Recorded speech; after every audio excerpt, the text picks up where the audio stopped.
सुन दिल में लगती हो हम रह देती हो अकेला गे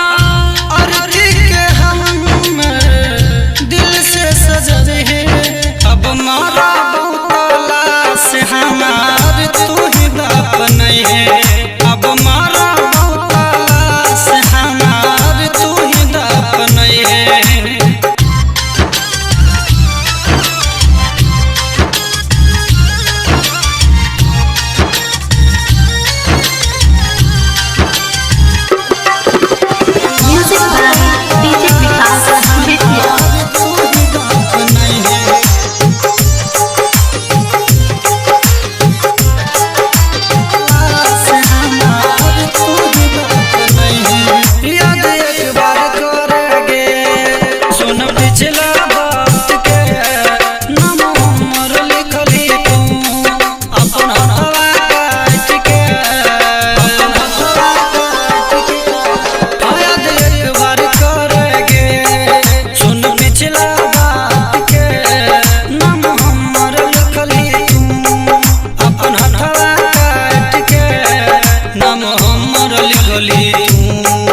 अपन हथवा काट के बिकी कृष्णा के अरमान पुरवी है अब मारा बहुतला से हमार तू ही दफन है अब मारा बहुतला से हमार तू ही दफन है। पलक रिकॉर्डिंग स्टूडियो गंडोल चौक सहरसा।